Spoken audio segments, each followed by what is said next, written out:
The young tutor stumbled out of the executive office, tears streaming down her face like rain on glass. She was the 12th one this year, and autumn hadn't even arrived. Inside the corner office of Sterling Financial Tower, two 8-year-old girls stood motionless as cemetery angels. No tears, no apologies, just hollow eyes fixed on the imported marble beneath their polished school shoes. "No one can handle you," billionaire Victoria Sterling snapped, her voice echoing off floor-to-ceiling windows that overlooked Manhattan like a throne room. At 42, she commanded a financial empire worth $3 billion, but the woman reflected in that glass looked brittle as winter branches. 2 years of single parenthood after brain cancer stole her husband had left her running on ambition and coffee, with nothing left for maternal warmth. Emma and Lily Sterling stood like prisoners awaiting execution. Identical twins with their father's gentle brown eyes and their mother's determined jawline. They'd learned that silence offered better survival odds than explanation when another caregiver inevitably failed. "Mrs. Sterling," her assistant Jessica's voice crackled through the intercom, carefully professional, "the Whitmore Academy says they won't send another tutor. Their exact words were, 'liability concerns with emotionally challenging children.'" Victoria's manicured hands clenched into fists. Emotionally challenging, as if grieving 8-year-olds were defective products rather than heartbroken little girls who missed their father with every breath they took. 47 floors below, in Sterling Tower's basement maintenance area, Marcus Reed moved through his morning routine with the methodical precision of a man who'd found unexpected peace in humble work. At 42, his hands showed honest calluses from 3 years of mopping floors, and his brown eyes held depths that spoke of loss understood rather than simply endured. The blue uniform with Marcus stitched above the breast pocket hung loose on his lean frame. Hidden in his chest pocket sat a photograph worn soft from handling. A woman with laughing eyes and a 7-year-old boy with an expression of pure joy. Sarah and Ethan, captured 2 weeks before the drunk driver on Highway 84, shattered everything good in the world. Marcus's phone buzzed with the morning text from Ethan's school. "Wonderful day yesterday, no incidents." He shared his art supplies with a new student who forgot hers. Marcus smiled, the first genuine expression to cross his weathered face that morning. His son Ethan, now 10 and brilliant in ways that both amazed and worried him, experienced the world through autism's unique lens that made him extraordinary and vulnerable in equal measure. Every morning, Marcus prepared Ethan's lunch with ritual precision, sandwich cut into perfect squares, apple slices arranged like a smile, crackers positioned as eyes, a face made of food that whispered, "I love you," across every school day. Sarah had started the tradition during Ethan's difficult early years. Marcus continued it religiously, honoring her memory one meal at a time. As he loaded his cleaning cart with supplies, urgent voices echoed from the executive floors above. Through the building's security monitor, he watched clusters of people gathering around the elevator banks, their body language suggesting crisis rather than routine business. Marcus was methodically cleaning the 15th floor hallway when shouting erupted from Victoria Sterling's executive office. Through the frosted glass doors, he could see shadows moving in what appeared to be a heated confrontation between adult authority and childhood resistance. The heavy oak door suddenly burst open, and a woman in her 20s stumbled out, her expensive outfit wrinkled and her composure completely shattered. She pressed one hand to her mouth, stifling sobs, while fumbling desperately with her designer handbag. She rushed past Marcus without seeing him, too overwhelmed by professional humiliation to notice the maintenance worker who stepped aside. He watched her disappear into the elevator, then looked back toward the office. Through the doorway gap, he could see two small figures standing near the panoramic windows. Twin girls in matching private school uniforms, crisp white shirts, navy plaid skirts, hair pulled back into identical ponytails. They stood perfectly still, faces blank as porcelain dolls. while their mother paced behind her massive desk like a caged predator. Victoria Sterling was tall and sharp-featured, dressed in a charcoal suit that probably cost more than Marcus earned in 2 months. Her voice cut through the air like breaking glass. "Do you understand what you've done? That was Miss Patterson, the 12th tutor this year. 12 highly trained professionals. And you cannot behave for one single hour." The girls remained statue still, staring at the floor. "You are 8 years old," Victoria continued, her voice rising with each word. 8 years old, and you cannot sit quietly while someone tries to teach you basic mathematics. What is wrong with you? Why can't you just be normal?" Still nothing from the twins, but Marcus noticed the almost imperceptible way one of them, the one with slightly longer bangs, seemed to fold into herself at the word normal. Victoria turned away from them, pressing manicured fingers to her temples as if trying to contain a migraine. When she spoke again, her voice was quieter, but somehow more devastating, cold as January wind. "Your father would be so disappointed in who you've become." The girl with longer bangs flinched, just barely, a small tremor that ran through her entire body. Victoria didn't notice. She was already reaching for her phone, stabbing at the numbers with sharp, angry movements. Marcus forced himself to turn away. He dipped his mop back into the wheeled bucket and continued down the hallway, telling himself this wasn't his business, that he had his own problems, that he couldn't fix everyone's broken places. But the image stayed with him. Those two little girls standing like abandoned statues in their mother's glass-walled kingdom, and the way one had trembled when her father's memory was used as a weapon against her. He recognized that particular kind of pain. He'd seen it in his own son's eyes during the terrible months after Sarah died, when grief made the whole world feel dangerous and unpredictable. During his lunch break, Marcus sat on a bench in the small park across from Sterling Tower, eating the same simple meal he packed every day: a sandwich, an apple, crackers arranged in a smiling pattern, identical to what he prepared for Ethan each morning. His phone buzzed with a text from Ethan's teacher. "Exceptional progress today. He helped organize the class library without being asked." Marcus typed back a thumbs-up emoji, pride warming his chest. Despite everything they'd lost, Ethan's capacity for kindness continued to astound him. When he returned to work, he took the service elevator to the 15th floor to begin his afternoon cleaning rotation. The Sterling Financial Building had dozens of storage rooms scattered throughout its height, small windowless spaces filled with office supplies, archive files, and the accumulated detritus of corporate life. He unlocked the door to storage room 15C and stepped inside. The fluorescent lights flickered to life automatically, revealing metal shelves lined with boxes of printer paper and industrial cleaning supplies. The air carried the familiar scent of dust and bleach that had become oddly comforting over 3 years of maintenance work. Then he heard it, soft muffled crying coming from behind a tower of cardboard boxes. Marcus set down his bucket carefully and walked around the shelving unit with slow, deliberate steps. One of the twin girls sat on the concrete floor in the corner, knees drawn up to her chest, arms wrapped around a worn teddy bear that had clearly seen years of loving. Her face was buried in its matted brown fur, small shoulders shaking with the effort of crying silently.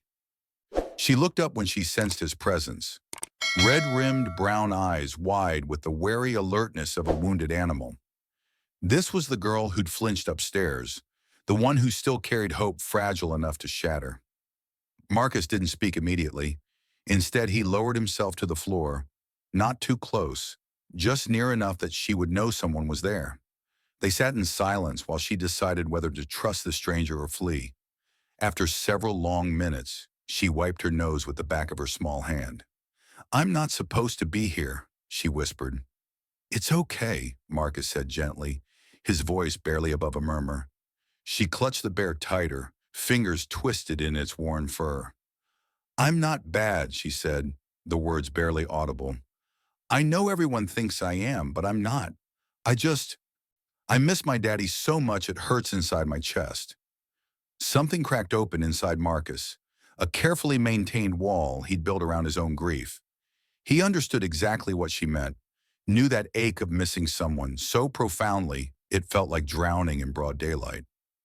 I know, he said quietly, and meant it completely. The girl studied his face with the intensity children reserve for adults they're trying to figure out. Do you really know? Or are you just saying that? Marcus thought about Sarah, about mornings when he still reached for her side of the bed before remembering she was gone forever. About the lunch boxes he made every day because they were the only tangible connection he had left to the love they'd shared. I really know, he said. My wife died 3 years ago. Sometimes I still talk to her picture like she can hear me. The girl's expression softened slightly. What was her name? Sarah. What's yours? Emma. And my sister is Lily, but she doesn't cry like I do. She says crying is for babies, but I can't help it sometimes. Crying doesn't make you a baby, Marcus said. It makes you human. They sat together in comfortable silence, not empty quiet, but the kind that felt like understanding, passing between two people who'd both learned that the world could take away everything you loved without warning. After a while, Emma spoke again. My sister's probably looking for me. She worries when I disappear. That sounds like a good sister. She is. She just shows it differently than I do. Emma hugged the bear closer. I should probably go back. You can if you want, or you can stay here a little longer if you need to. Emma considered this with the seriousness that children bring to important decisions. Then she leaned back against the concrete wall and closed her eyes, still holding the teddy bear like a lifeline. Marcus stayed exactly where he was. He didn't offer empty reassurances or make promises he couldn't keep. He simply existed in her pain with her, the way he wished someone had done for him during those first terrible months after the accident. 15 minutes passed in companionable silence before the storage room door opened again. The second twin stood in the doorway, identical to Emma, but carrying herself with harder edges, suspicious eyes that had learned not to trust easily. This had to be Lily.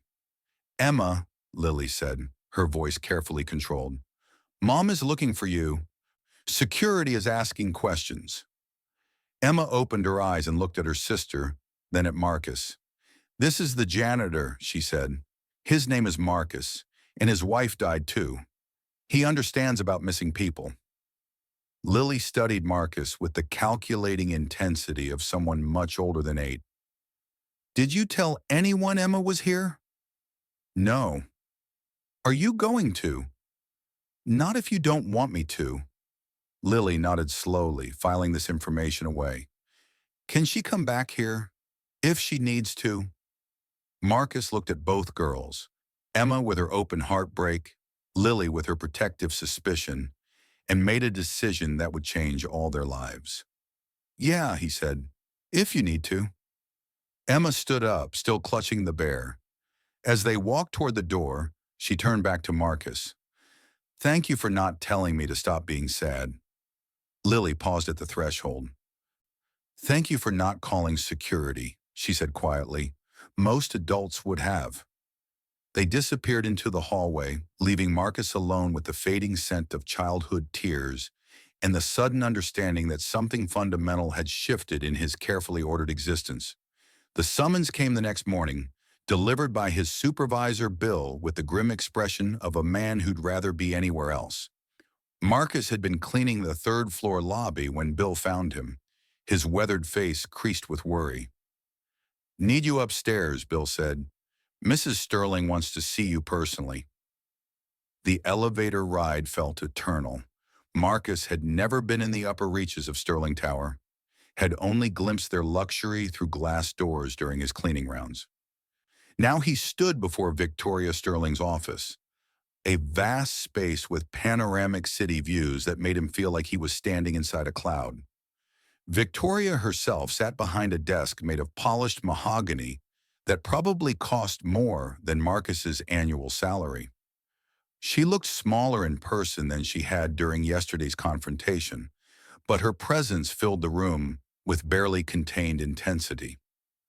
"Mr. Reed," she said without standing up or offering him a seat, "I understand you had contact with my daughters yesterday afternoon." "One of them was upset," Marcus replied carefully. "I didn't think it was right to leave her alone." Victoria's green eyes studied him with the intensity of a scientist examining a particularly interesting specimen. "That's very considerate of you. However, you should understand that you are not employed to provide emotional support to my children. You are employed to clean floors." "Yes, ma'am." "Tell me, Mr. Reed, do you have children of your own?" The question felt like a trap, but Marcus had learned that honesty was usually safer than evasion. "A son, Ethan. He's 10. "And where is his mother?" The familiar knife twist of pain. "She died in a car accident 3 years ago." Something flickered across Victoria's face. Not sympathy exactly, but recognition. Like she just identified something she understood. "I see.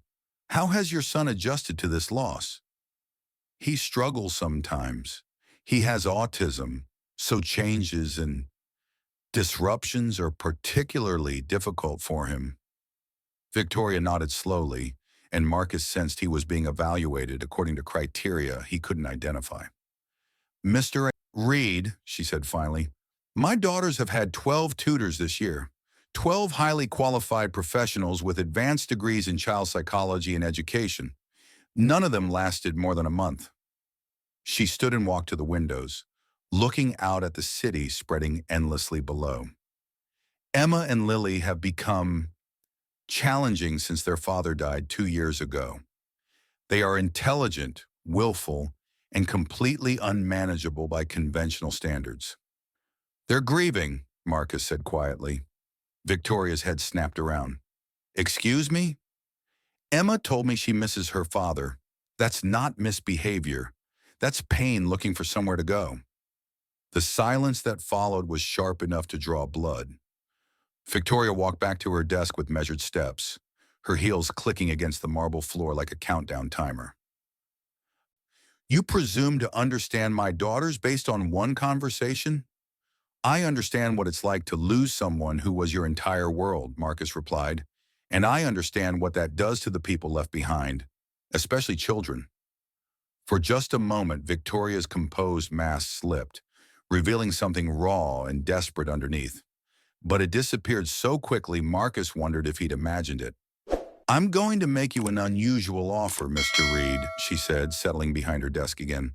"I want you to spend time with my daughters, not as a tutor, not as a therapist, simply as someone who is present with them. 2 hours every weekday after your shift ends. I'll pay you $60 an hour." Marcus did the math automatically. $600 a week, $2,400 a month, more than double his current salary. "Why?" he asked. Victoria's composure cracked slightly. "Because in 10 minutes yesterday, you accomplished something that 12 experts with advanced degrees could not." Emma stopped crying and stayed calm for the rest of the day. She looked toward the reception area, where Marcus could glimpse two small figures sitting quietly in expensive chairs. "I have one condition," Marcus said. "I can't leave my son alone after school. If you want me here, he comes too." Victoria hesitated. "Is he difficult to manage?" "He's quiet and well-behaved. He likes to build things and doesn't cause disruptions. But I won't abandon him to help your daughters." The parallel wasn't lost on either of them. "Fine," Victoria said quickly. "Whatever it takes." Over the following weeks, an unexpected routine developed that surprised everyone involved. Marcus would arrive at Victoria's Westchester estate at 4 p.m. with Ethan, and the children would spend their time engaged in activities that combine learning with play, building increasingly sophisticated medical models, drawing anatomical diagrams, or simply sitting together in the comfortable silence that Ethan preferred. Marcus found himself teaching them practical skills their privileged upbringing had never required. how to fold fitted sheets properly, how to make paper airplanes that actually flew straight, how to pack a lunch that wouldn't get soggy. Small, useful knowledge that no expensive tutor had ever bothered to share. One afternoon, Emma approached him in Victoria's kitchen while he was preparing Ethan's lunch for the next day. "Can I help?" she asked shyly. "Of course." Marcus showed her the ritual: sandwich cut into precise squares, apple slices arranged in a semicircle like a smile, crackers positioned to form eyes, a face made of food that communicated love across the space of a school day. "Why do you make it this way?" Emma asked, concentrating intently on creating straight cuts. "Because it makes Ethan smile," Marcus explained, "even on days when he doesn't feel like smiling. It reminds him that someone thinks he's important enough to take time with." Emma considered this seriously. "My mom used to do things like that.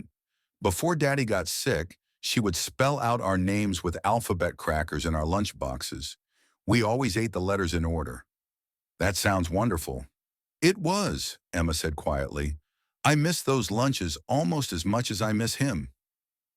The next day, Lily asked to help with lunch preparation as well.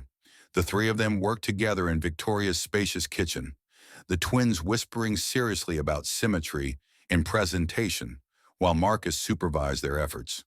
When they finished, they had created 2 lunch boxes, one for Ethan featuring their traditional smiling face, and one for the twins to share, decorated with their names spelled out in carefully arranged animal crackers. "We can take this to school tomorrow," Emma said proudly, "instead of cafeteria food." "Mom always just gives us money to buy lunch," Lily added. "But this is better. This means someone was thinking about us." Marcus felt something warm and painful shift in his chest. These children were starving for connection, for the small gestures of care that Victoria was too overwhelmed to provide consistently. That evening, Victoria received an unexpected text from Marcus. "Thank you for letting us be part of your daughter's lives. I think we all needed this." She stared at the message for a long time before typing back, "Thank you for seeing my girls as people instead of problems." For the first time in 3 years, Marcus fell asleep, feeling like he wasn't drowning in his own grief. Everything changed on a gray Tuesday morning in November. Marcus arrived at Sterling Tower to find people staring at him with expressions that ranged from curiosity to suspicion. Conversation stopped when he approached, and colleagues who usually offered friendly greetings suddenly found reasons to look elsewhere. His supervisor, Bill, was waiting by his locker, holding a manila folder and wearing the expression of a man forced to deliver devastating news. "We need to talk," Bill said. "Conference room. Now." The security office felt claustrophobic, cramped with tension and unspoken accusations. Ron Vasquez, head of building security, sat behind a cluttered desk while a man Marcus didn't recognize stood near the window. Expensive suit, corporate lawyer written all over him. "Someone filed a complaint," Ron said without preamble, sliding the folder across the desk. "Anonymous tip to Child Protective Services. Claims you have a history with children, that you were investigated 3 years ago for negligent endangerment resulting in death." Marcus felt his world tilt dangerously. The folder contained photocopied police reports from Sarah's accident, medical examiner findings, and CPS investigation records that should have been sealed. "This was about my wife's car accident," Marcus said quietly. "I was cleared of any wrongdoing." "We know that," Ron replied, but his voice carried uncomfortable authority. "Problem is, the complaint also alleges inappropriate contact with the Sterling children. Claims you've been alone with them repeatedly, that your psychological profile suggests risk factors." The lawyer leaned forward. "Mr. Reed, you understand that Mrs. Sterling is a high-profile target. Any scandal involving her children could be weaponized by her business rivals." "I've done nothing inappropriate," Marcus said, fighting to keep his voice steady. "Maybe not," the lawyer replied, "but perception matters in situations like this. We're recommending immediate suspension of contact pending a full investigation. The words hit like physical blows. Marcus had lived through this nightmare before. Police questions, investigators who twisted grief into guilt, suggestions that somehow Sarah's death had been his fault. Marcus pulled out his phone with hands that trembled slightly. He typed a message to Victoria. I have to stop coming. Investigation started. I'm sorry. Tell the girls this isn't their fault.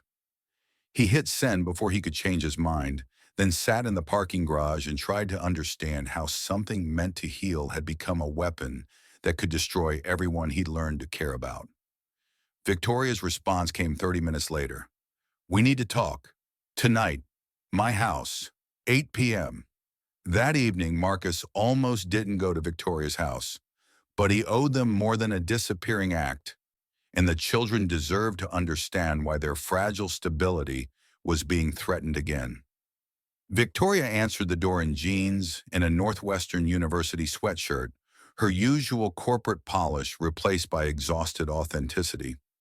Where are the girls? Marcus asked. Upstairs, supposedly doing homework, actually listening to every word we say, if I know them. Victoria led him to the living room. Tell me what happened today.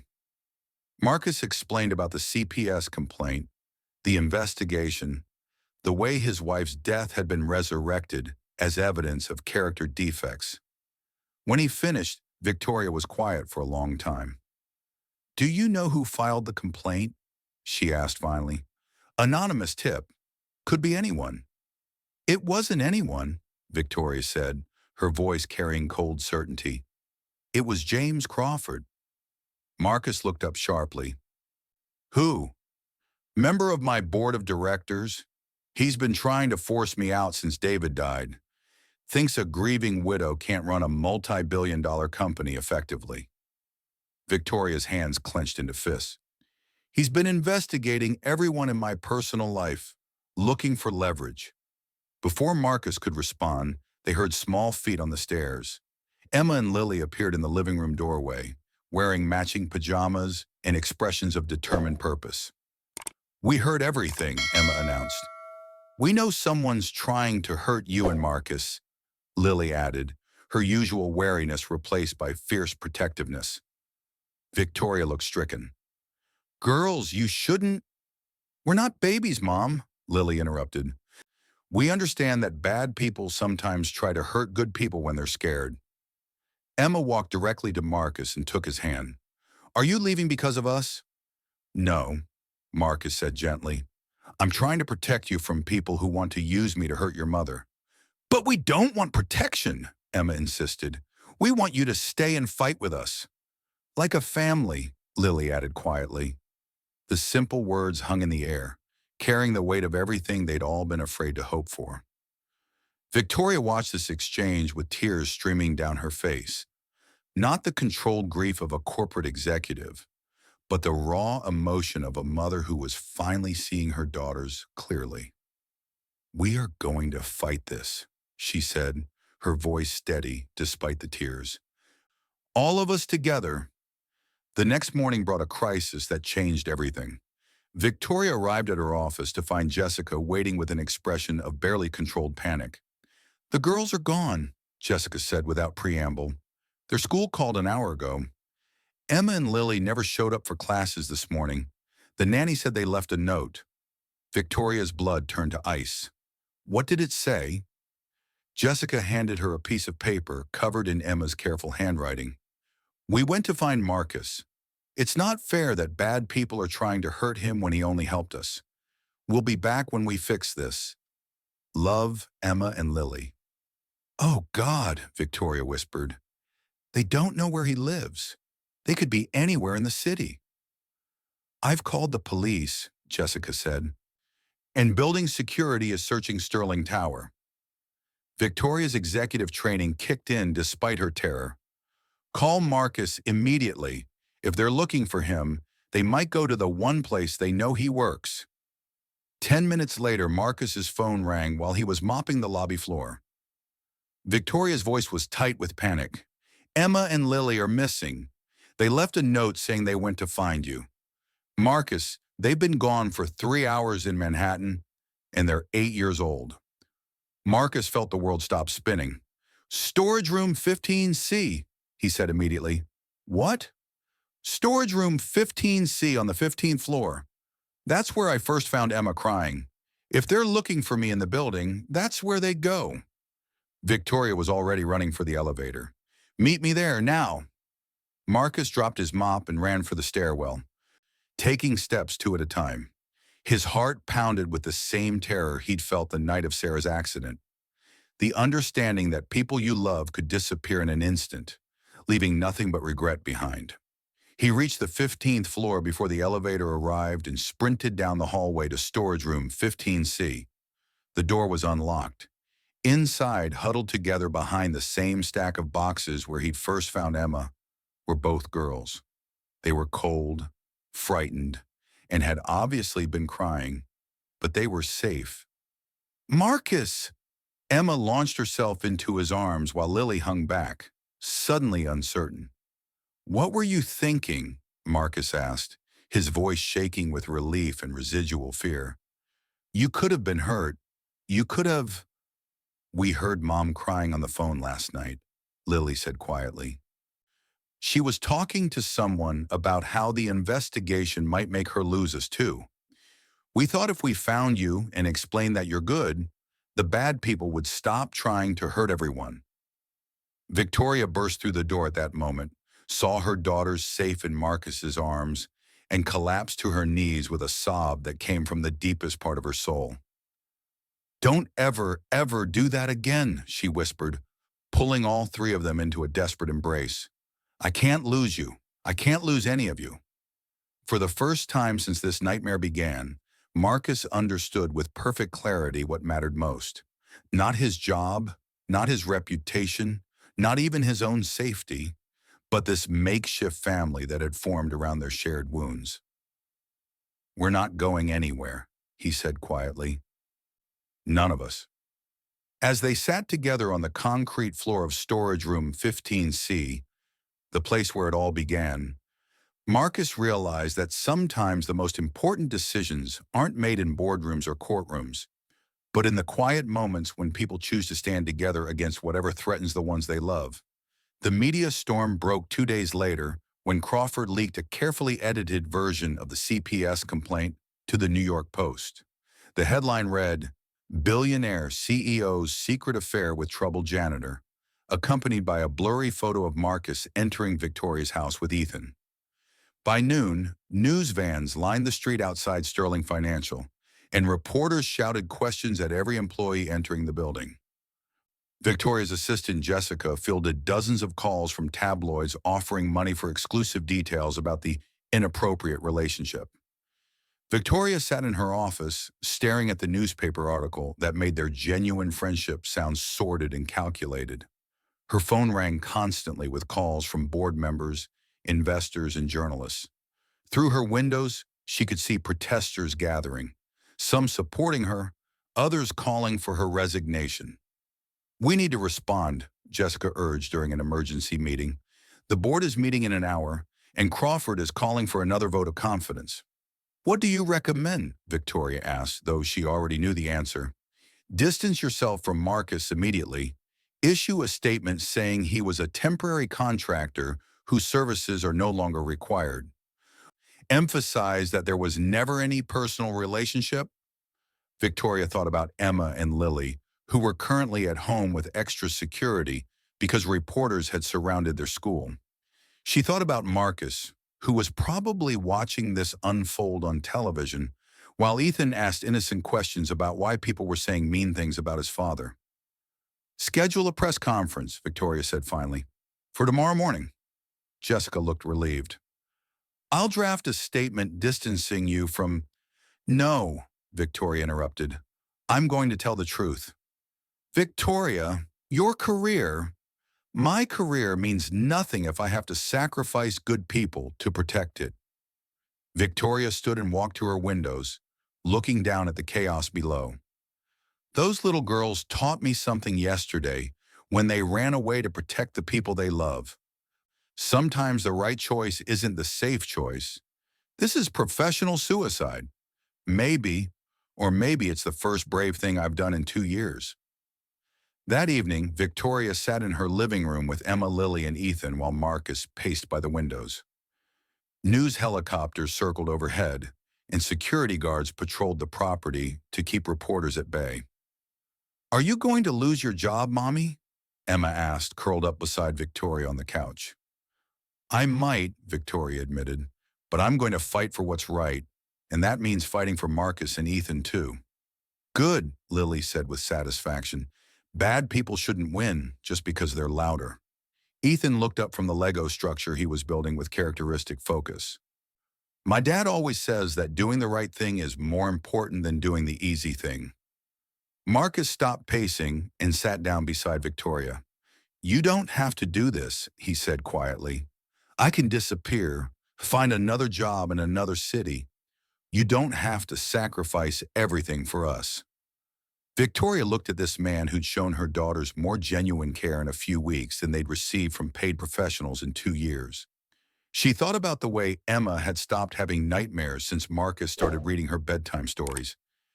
She thought about how Lily had begun talking about her father without crying since Marcus taught her that grief was love with nowhere to go. "It's not a sacrifice," she said. "It's a choice. And for the first time in 2 years, I'm choosing what actually matters." The press conference was scheduled for 10 a.m. in Sterling Financial's main auditorium. Victoria had barely slept, rehearsing words that would either save her family or destroy her career. She dressed carefully in a navy suit, professional but approachable, powerful but human. At 9:30, Marcus arrived at Sterling Tower with Ethan, Emma, and Lily.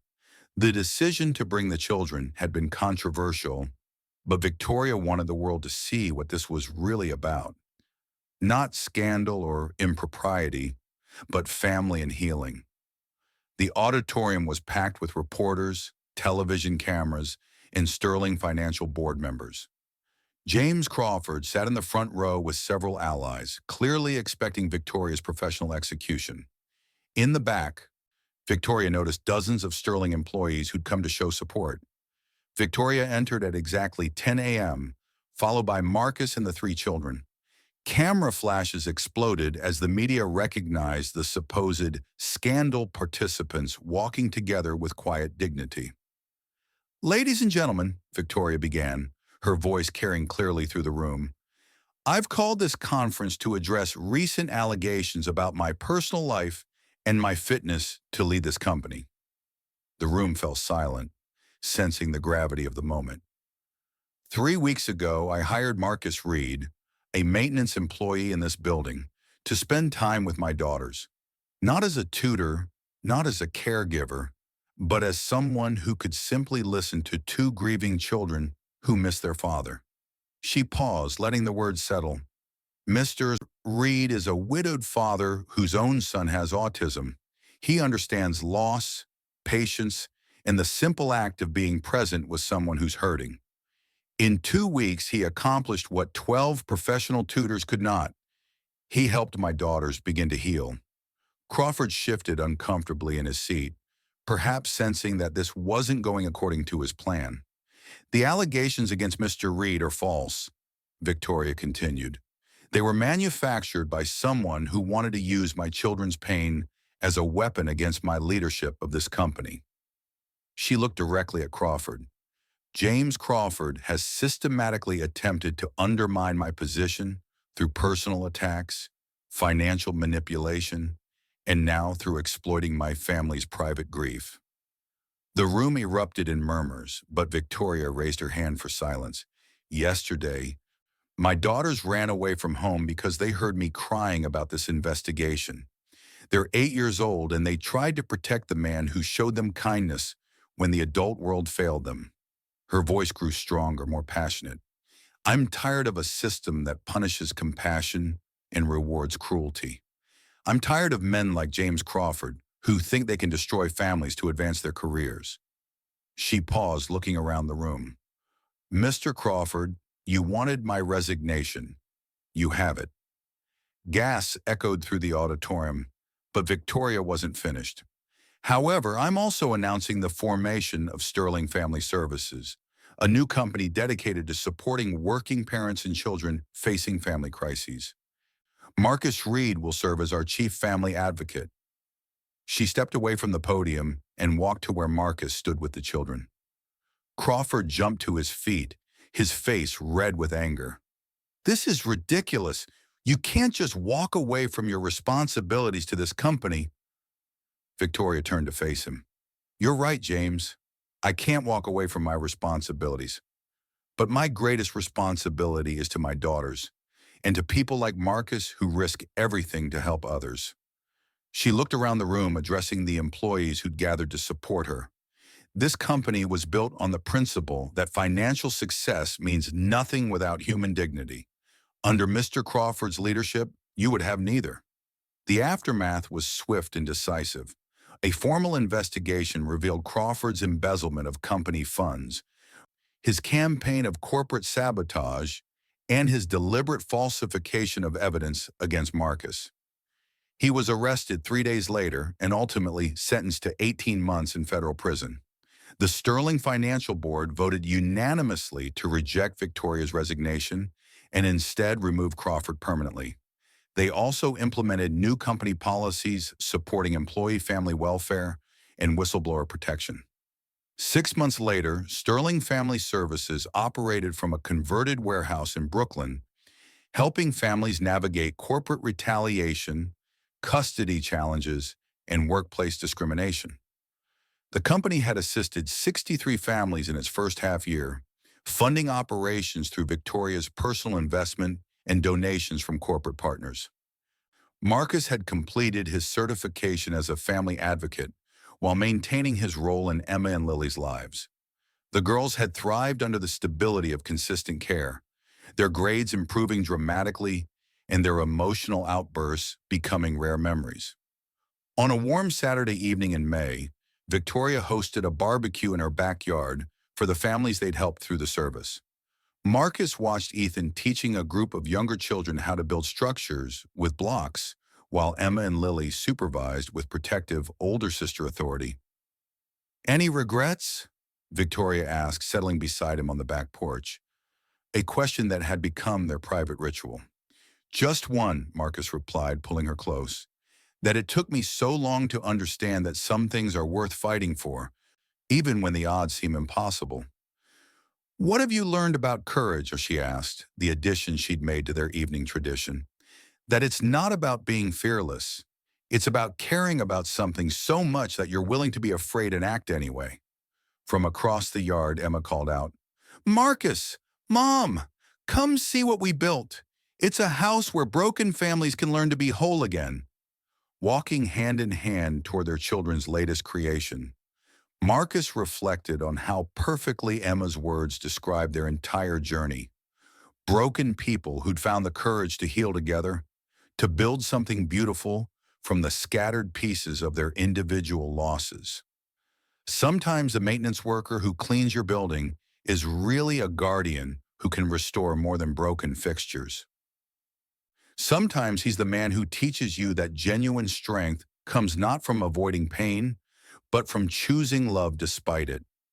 Sometimes he's the father who shows your children that families aren't accidents of birth. They're miracles of choice, built one act of courage and compassion at a time. And sometimes when you're brave enough to see past job titles and social expectations to the extraordinary heart beneath, you discover that the most profound transformations happen not in spite of our broken places, but because someone loves us enough to help us rebuild those wounds into wisdom. 1 year later, Marcus Reed and Victoria Sterling were quietly married in a small ceremony attended by their children and the dozens of families whose lives had been transformed by their courage to stand for what mattered most. Emma and Lily served as co-maids of honor, carrying bouquets of flowers they'd grown in their mother's garden.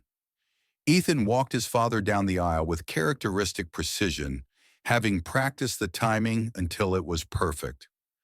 James Crawford, having completed his prison sentence, sent a handwritten letter of apology that Victoria read privately. In it, he acknowledged that his fear of irrelevance had driven him to destroy something beautiful, and he thanked them for choosing forgiveness over revenge. The Sterling Family Services model has been replicated in 12 cities nationwide, helping over 400 families navigate corporate retaliation and workplace discrimination. Their advocacy program has changed employment law in 5 states. Ethan Reed Sterling is currently attending a specialized program for gifted students, where his innovations in engineering continue to impress teachers and peers. Emma and Lily Sterling Reed both plan to pursue careers in social work and family advocacy. Sometimes the most crucial repair work isn't performed with tools and equipment. It's performed on wounded hearts, one act of unexpected kindness at a time.